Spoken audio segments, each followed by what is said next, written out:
It was a chilly October evening when I first stumbled upon the abandoned house. I had heard about it from a couple of guys at work who swore that something strange was going on there. They talked about odd noises, flickering lights, and the occasional shadow moving past the windows at night. I'm not usually one to buy into ghost stories, but I had a curiosity I couldn't shake. Maybe it was just a rundown old place with some wild rumors attached, or maybe there was something more to it. Either way, I found myself drawn to it, wanting to see for myself. The house stood at the edge of town, a couple of streets down from where the lights started to fade and the streets grew quieter. As I walked closer, a sense of unease washed over me, but I brushed it off as nerves. The house was bigger than I'd expected, a two-story Victorian with peeling paint, broken windows, and a roof that looked like it could collapse at any moment. It seemed strange that such a large place had just been left to rot. The closer I got, the more I noticed the small details that gave the place an unsettling feeling. The lawn was overgrown, full of weeds and tangled vines that clung to the sides of the house, almost as if they were trying to pull it down into the ground. A rusty gate hung crookedly off its hinges, creaking each time the wind nudged it. The windows, most of them shattered or covered in grime, seemed to be watching me as I approached. I could almost imagine eyes looking out from the darkened panes. Taking a deep breath, I stepped onto the porch, the old wood groaning under my weight.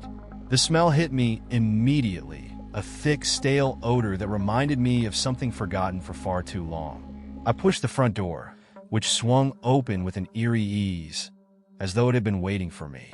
My heartbeat quickened, but I couldn't stop myself from stepping inside.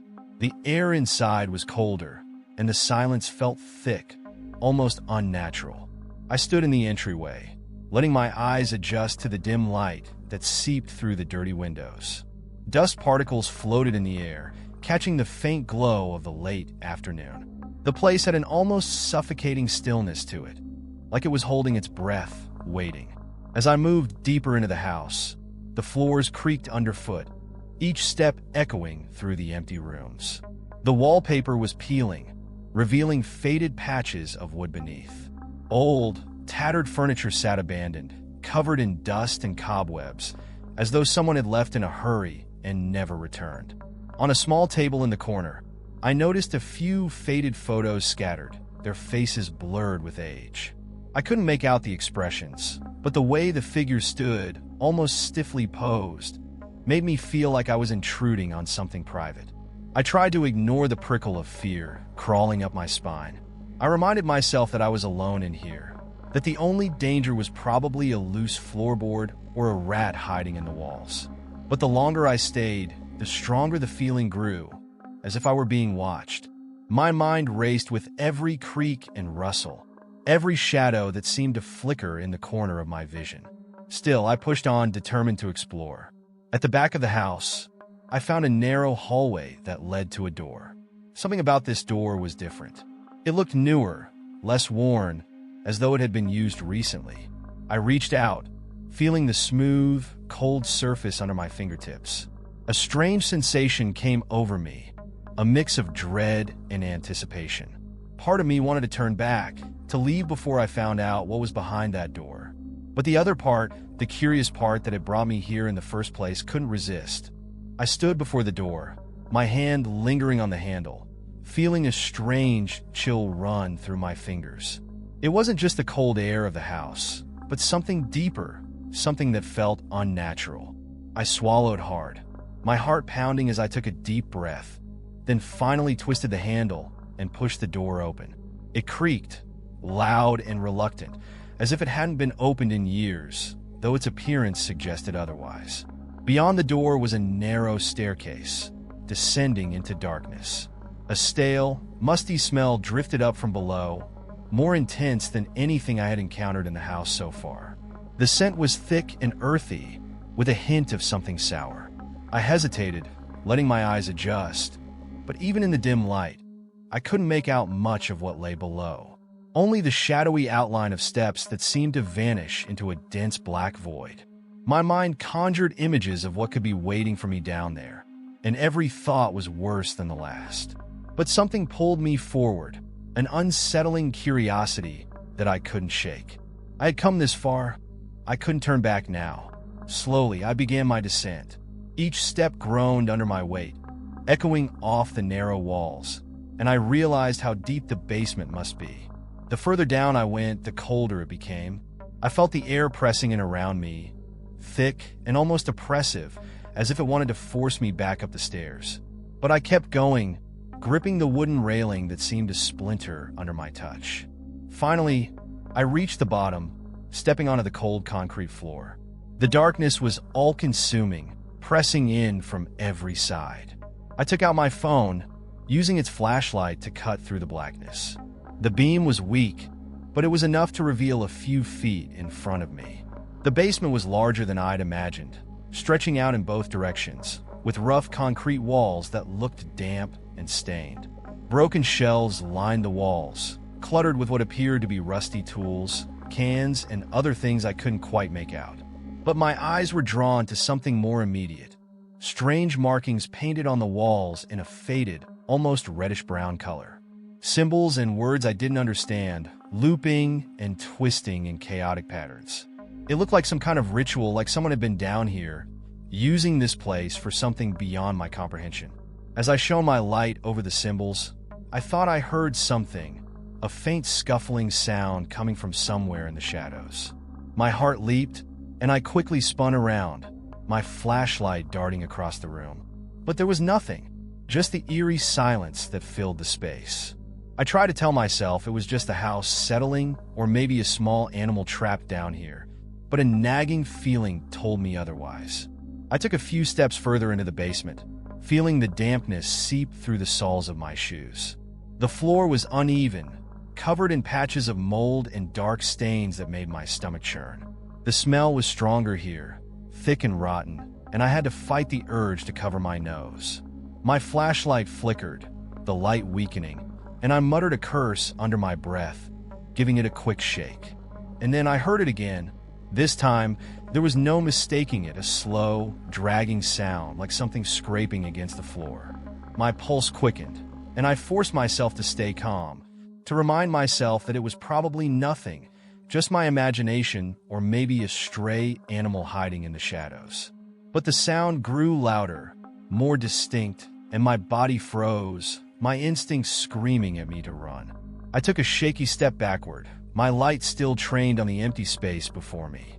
The scraping sound stopped abruptly, and in the silence that followed, I could hear my own rapid breathing, harsh and ragged. I wanted to leave, to run back up those stairs and never look back, but my feet felt rooted to the spot. Then, just as I was about to turn and make my escape, something moved at the edge of my vision. A dark figure, almost indistinguishable from the shadows, shifting slightly in the far corner of the basement. I couldn't make out any details, just a vague, human-like outline standing completely still, watching me. Every muscle in my body tensed, my mind racing with a mixture of fear and disbelief. I tried to tell myself it wasn't real, that it was just a trick of the light, but deep down, I knew that something was there, something that didn't belong. I backed away slowly, my flashlight trembling in my hand. The figure remained motionless, as though it were waiting, watching. My foot hit something on the floor, a piece of broken wood, maybe, and I stumbled, nearly falling. My flashlight slipped from my grip and clattered to the ground, the light spinning wildly before going out. For a moment, I was plunged into darkness, my heart racing as I scrambled to pick up my phone. I could feel the presence in the room, like a weight pressing down on me, suffocating and cold. I finally managed to grab the flashlight and switch it back on, but when I pointed it at the corner, the figure was gone. The basement was empty, silent except for the sound of my own frantic breathing. I didn't wait for another sign. I turned and bolted up the stairs, taking them two at a time, my footsteps echoing through the narrow passage. I didn't look back, didn't even stop to close the door behind me as I burst out of the house and into the cool night air. Only when I was a safe distance away did I dare to look back, my heart pounding as I tried to make sense of what I had seen. The house loomed in the darkness, silent and still, but I knew something was watching from those broken windows, hidden just out of sight. After a few days of trying to shake off the memory of that dark figure, I found myself once again drawn to the abandoned house. I didn't know if it was curiosity or something stronger, something I couldn't control, but I felt this pull like a thread tugging at me from that basement. Despite the lingering fear that clung to me like a shadow, I returned, determined to find answers, to prove to myself that it had all just been my imagination. As I stepped onto the creaking porch and pushed open the front door, the house greeted me with the same heavy, stale air. Everything looked just as I had left it. The tattered furniture, the dust-covered tables, the eerie silence that seemed to absorb every sound. I took a deep breath, steadying myself as I walked down the hallway toward the door to the basement, feeling the same mixture of dread and excitement. The memory of the figure loomed in my mind, but I forced myself to move forward. The basement door was still ajar from my last visit, its dark moss seeming to invite me back. I hesitated for a moment, my heart racing, but I couldn't turn back now. Taking a deep breath, I flicked on my flashlight and began my descent, each step carrying me deeper into the suffocating darkness. The air grew colder, and I felt the dampness seeping through my skin as I finally reached the bottom. This time I took in more details. My flashlight skimmed across the walls, revealing those strange markings again. The symbols looked even more unsettling in the beam of light, twisting and looping in ways that made my eyes hurt if I stared too long. They seemed almost alive, pulsating faintly as if they were breathing with the rhythm of the house itself. I wondered who could have made them and what they meant, but a voice in the back of my mind urged me not to think too hard about it. The basement felt even larger than I'd remembered, stretching out in shadowy corners that my flashlight barely reached. The silence was heavier here, like a thick blanket that muffled every sound, every thought. I took a step forward, my shoes scraping against the concrete, and the noise seemed to echo in the emptiness, unnaturally loud in the quiet. I could feel something lurking just beyond the edges of my vision, something that waited in the shadows. As I moved further in, the smell grew stronger, almost unbearable. It was a sickly, rotting scent mixed with something metallic that made my stomach turn.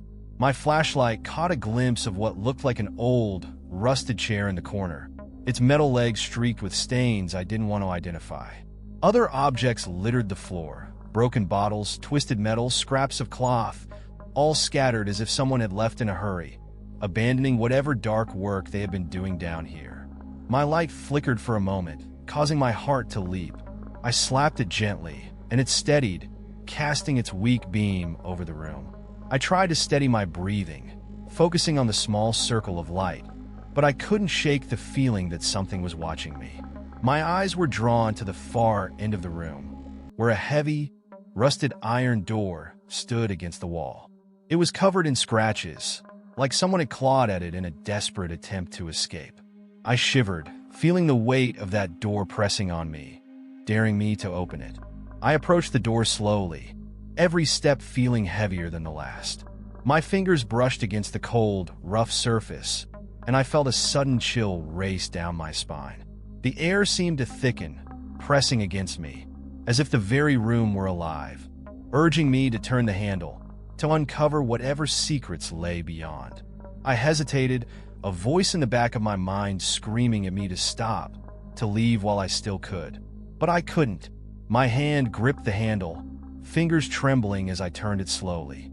The door creaked open, revealing a darkness even deeper than the basement itself. The smell that wafted out was almost unbearable, like something that had been decaying for years, hidden away from the world. I covered my nose, fighting the urge to gag, as I shone my light into the room.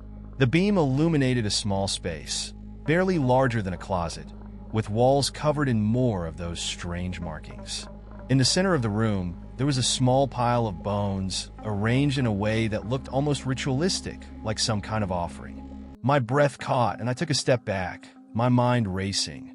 I couldn't understand what I was seeing, but every instinct told me that this place was wrong, that I was trespassing on something dark and ancient. The markings on the walls seemed to pulse in the dim light, as if they were reacting to my presence, alive in a way that made my skin crawl. I felt a sudden, overwhelming urge to leave, to run as fast as I could and never look back. But just as I turned to go, I heard it, a low, guttural whisper that echoed through the small space, filling the air with a chilling resonance.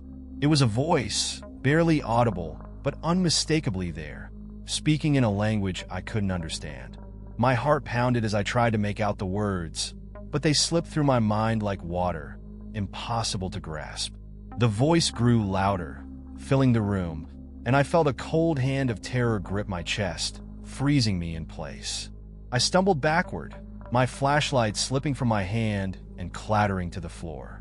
The light flickered, casting erratic shadows that danced across the walls, and in the dim glow, I saw something move, a dark shape shifting in the corner of the room, just beyond the reach of the light. My mind struggled to process what I was seeing, but every instinct told me to run, to get as far away from this place as possible. I scrambled to pick up the flashlight, my hands shaking as I flicked it back on. The shadows receded, leaving the room empty once more, but the feeling of being watched remained, pressing down on me like a weight. I didn't look back as I rushed out of the room, slamming the door shut behind me. My heart pounded as I sprinted up the stairs, each step echoing in the silence, the cold air of the basement clawing at my back as if trying to pull me back down. When I finally reached the top, I threw open the door and stumbled out into the hallway, gasping for breath. The house was silent, but I could still feel the lingering presence of whatever I had disturbed. I knew, deep down, that I had awakened something that wasn't going to let me go so easily. As I looked back at the basement door, now closed and silent, a sense of dread settled over me, a feeling that this was far from over. For days, I was haunted by the memory of that whisper, the way it lingered in my mind, echoing in every quiet moment. I couldn't focus, couldn't sleep. Every time I closed my eyes, I saw those symbols on the walls, that strange leather book, and the small room where something dark and ancient had reached out to me. The more I tried to push it away, the stronger it grew, until it felt like it was inside me, pulling me back to that house. Despite my fear, something inside me knew I couldn't leave this unfinished. I had to know what had happened in that house, why the basement held such a terrifying presence. And so, against every instinct, I returned one last time. The air was thick with an unnatural stillness as I approached the house, and the fading light of evening cast long, dark shadows that seemed to reach out from the windows, as if the house itself were alive, waiting. I stepped inside, feeling the oppressive silence press in around me. Each creak of the floor echoed like a warning, yet I moved forward, drawn to the basement door. This time, I carried a stronger flashlight, determined to see everything that the darkness had hidden. I took a deep breath, steadying myself, and then descended into the basement, feeling that familiar cold seep into my skin as I went deeper. At the bottom of the stairs, the room seemed darker than before, the shadows thicker, more intense, as if they were alive. I swept my flashlight across the walls, catching glimpses of the symbols that lined every surface, twisted and looping in chaotic patterns that seemed to writhe under the light. I felt their gaze on me, a silent witness to whatever had transpired in this place. My heart pounded as I moved toward the back of the basement, where the iron door stood like a sentinel, its surface covered in deep, jagged scratches. I reached out, feeling the cold metal under my fingers, and with a shaky breath, I pulled it open. The small room beyond was just as I remembered it. The pile of bones, the strange markings, and the overwhelming sense of dread that seemed to permeate the air. But this time, I noticed something new, a faint glint of metal half buried beneath the bones. Curiosity overpowered my fear, and I knelt down, brushing the dust away until I uncovered what looked like a small, rusted locket. I picked it up, feeling its weight in my hand, and opened it slowly. Inside was a faded photograph of a young woman, her eyes staring back at me with an expression that seemed almost pleading. Her face was familiar, hauntingly so, but I couldn't place where I had seen her before. A chill ran down my spine as I realized that her eyes seemed to follow me, a desperate gaze that felt more alive than it should. I slipped the locket into my pocket, my hand trembling, and stood up, feeling the weight of the room press down on me. As I turned to leave, I noticed the book lying on the floor where I had dropped it. The pages were open, and in the dim light, I saw something that made my blood run cold. The scrawled writing was clearer now, the ink darker, as though someone had written it only moments before. The words, "You cannot leave," stared back at me, repeated over and over across the page, each line more frantic than the last. I backed away, my heart pounding as I tried to make sense of what I was seeing. The room seemed to close in around me, the shadows stretching, shifting, until they took on the vague form of figures standing in the corners, watching me. Their faces were blurred, indistinct, but I could feel their eyes on me, cold and unyielding. Panic surged through me as I stumbled toward the door, feeling an invisible force pulling at me, trying to drag me back into the darkness. The whispers began again, soft at first, barely more than a breath, but they grew louder, filling the room with a sound that made my skin crawl. They spoke in a language I couldn't understand, a guttural chant that seemed to vibrate through my bones. I tried to cover my ears, but the sound was inside my head, relentless and insistent, as if it were a part of me. I could feel it tearing at my mind, clawing at my thoughts, until I could barely remember why I had come here in the first place. In a moment of desperate clarity, I lunged for the door, yanking it open and stumbling back into the main basement. The whispers faded, but the sense of dread remained, clinging to me like a second skin. I ran up the stairs, my breath coming in ragged gasps, each step feeling heavier than the last, as though something were trying to hold me back.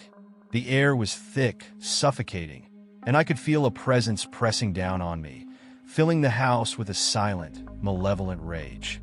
When I finally burst through the front door and into the night, I felt the weight lift, but only slightly. The darkness seemed to cling to me, an invisible shadow that followed me even as I left the house behind.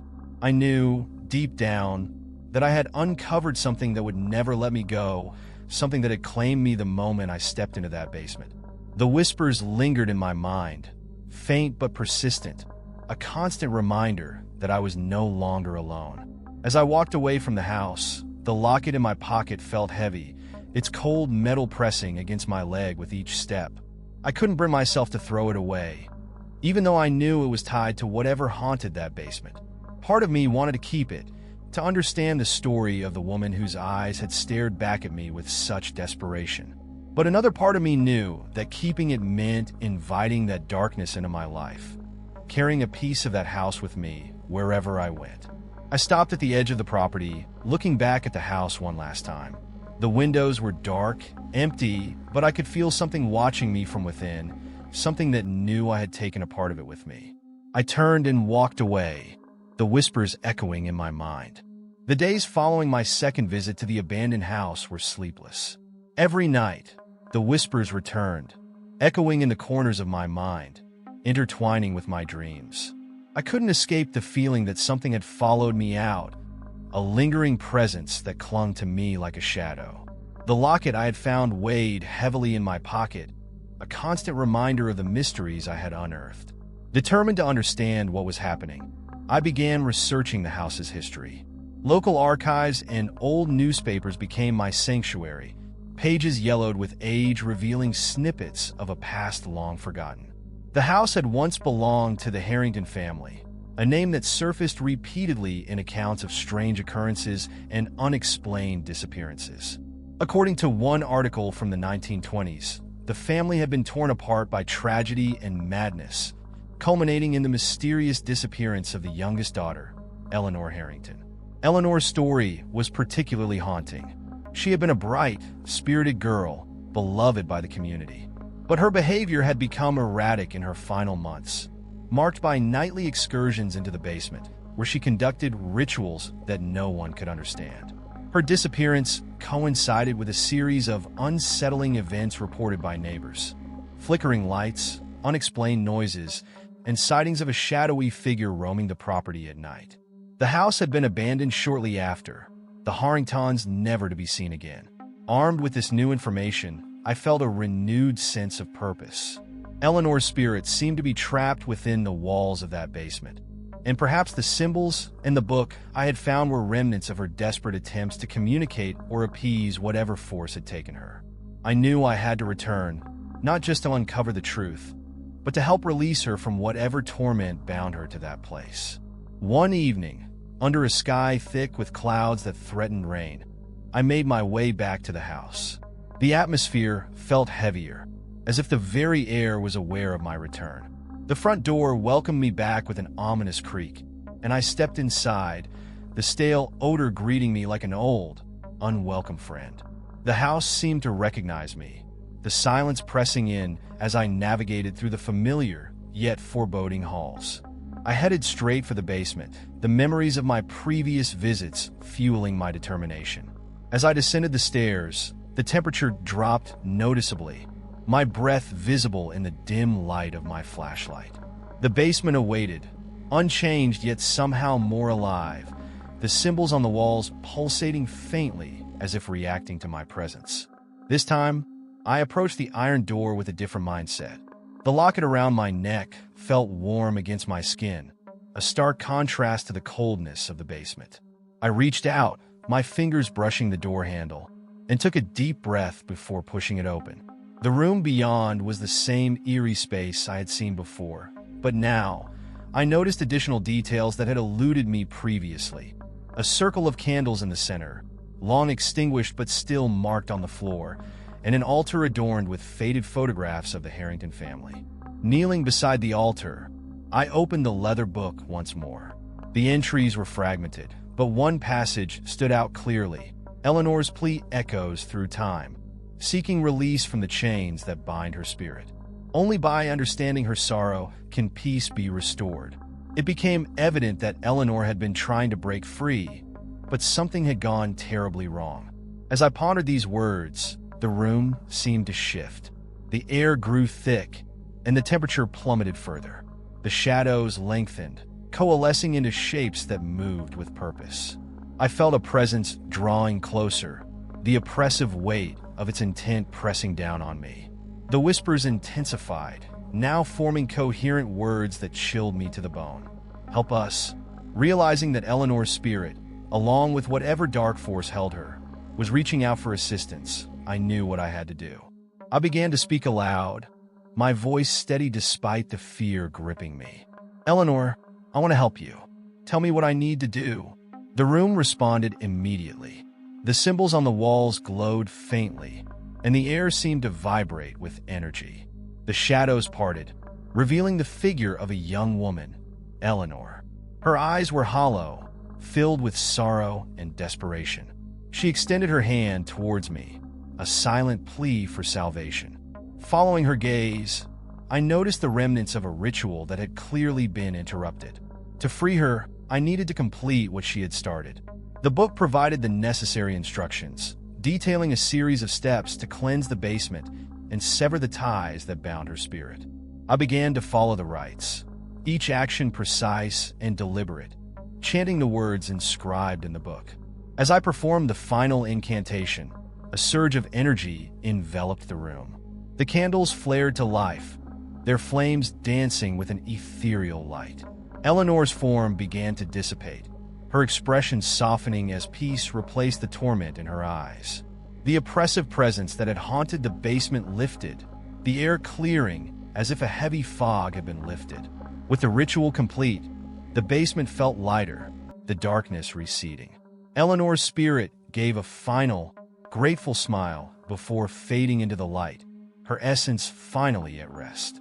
The symbols on the walls dimmed, losing their malevolent glow, and the room settled into a serene stillness. I stood there for a moment, absorbing the significance of what had just transpired. The house, once a place of fear and mystery, now held a sense of closure. I knew that Eleanor's story had been one of sorrow and resilience, and I felt honored to have been a part of her journey to peace. As I made my way back upstairs, the house seemed to breathe a sigh of relief. The front door opened effortlessly, welcoming me out into the night. The oppressive atmosphere was gone, replaced by the cool, fresh air of freedom. I glanced back one last time, feeling a profound sense of accomplishment and peace. Leaving the house behind, I knew that the experience had changed me. The whispers were silenced, the shadows no longer lurking in the corners of my mind. Eleanor's spirit was free, and with it, the house had been liberated from its dark past. As I walked away, the moonlight guiding my path, I felt a sense of closure, knowing that sometimes the bravest thing one can do is to confront the unknown and bring light to the darkness. The night air was cool and clear as I walked away from the abandoned house, the weight of the locket pressing against my pocket, reminding me of the ordeal I had just endured. The moon cast long shadows on the pavement, and the silence of the neighborhood was a stark contrast to the oppressive darkness I had left behind. Every step felt heavier, as if the experience had drained a part of me, leaving behind a lingering sense of unease. Back in my small apartment, I tried to shake off the night's events. The sunlight streaming through the windows offered a comforting warmth, a stark difference to the cold, malevolent presence I had faced in the basement. I placed the locket on my desk, staring at it thoughtfully. Eleanor's photograph stared back at me, her eyes still filled with that desperate plea for peace. I couldn't help but feel a connection to her, a bond forged in the depths of that haunted house. Days turned into weeks, and life began to settle back into a semblance of normalcy. I returned to my daily routines, the memories of the house fading into the background. Yet, there were moments when the past would resurface, fleeting shadows in the corner of my vision, unexplained noises in the dead of night, and the persistent feeling of being watched. I dismissed them as remnants of my imagination, remnants of a mind that had been pushed to its limits. However, the peace was short-lived. One evening, as I was preparing to leave for work, I noticed something odd. The reflection in my bathroom mirror showed not just my own image, but a faint, shadowy figure standing behind me. I spun around, heart pounding, but there was no one there. The room was empty, save for me. Shaking off the fear, I convinced myself it was just a trick of the light, a lingering residue of my haunting experience. But it wasn't just the mirror. Strange occurrences began to unfold in my own home. Doors would creak open on their own, objects would move without explanation, and the whispers that once echoed in the basement now seemed to follow me, seeping into the corners of my apartment. The line between reality and the supernatural blurred, leaving me questioning my own sanity. Determined to find answers, I revisited the leather book I had found in the basement. The pages were worn, the ink faded, but I managed to piece together more of Eleanor's story. She had been desperately trying to communicate, to reach out for help, but something had gone terribly wrong. The ritual I had performed had freed her spirit, but it had also inadvertently unleashed something else, something that now followed me. One night, unable to bear the constant fear any longer, I decided to confront whatever was haunting me. I returned to the house, this time with a sense of purpose rather than curiosity. The front door swung open easily, as if welcoming me back. The familiar oppressive silence greeted me, and I made my way to the basement, the symbols on the walls now seeming less threatening, more like a language waiting to be understood. Descending the stairs, the basement felt different. The air was still cold, but there was a sense of calm, as if the house had finally found peace. I approached the iron door, the locket still warm against my chest, and pushed it open. The small room was unchanged, the pile of bones and the altar still present, but the atmosphere was different. The whispers were gone, replaced by a serene silence. I knelt beside the altar, holding the locket in my hand. "Eleanor," I whispered, "I need to understand. What do you want from me?"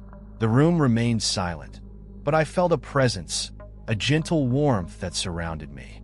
It was as if Eleanor's spirit was finally at peace, her torment lifted. In that moment, I realized that the house had served its purpose. It had brought me here to uncover its dark secrets, to help free a lost soul from her eternal torment. With a deep breath, I closed the door, feeling a sense of closure wash over me. The house seemed to breathe a sigh of relief, the oppressive darkness lifting as the first light of dawn began to filter through the windows. As I walked away from the house for the final time, I felt a weight lift from my shoulders. The strange occurrences in my apartment ceased, the shadows receding, the whispers silenced. The locket no longer felt heavy, its presence a reminder of the journey I had undertaken and the peace I had helped restore. Life gradually returned to normal, the haunting memories fading into the background. I found solace in knowing that Eleanor was finally free, her spirit no longer bound to the darkness of the abandoned house. The experience had changed me, instilling a deeper understanding of the unseen forces that linger in the world, waiting to be acknowledged and set free. But as I settled back into my routine, a lingering thought remained, a subtle reminder that some mysteries never truly fade.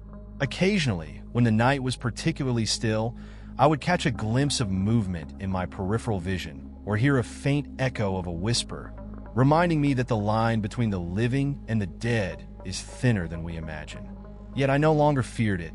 I had faced the darkness and emerged stronger, knowing that sometimes the bravest thing one can do is to confront the unknown and bring light to the shadows.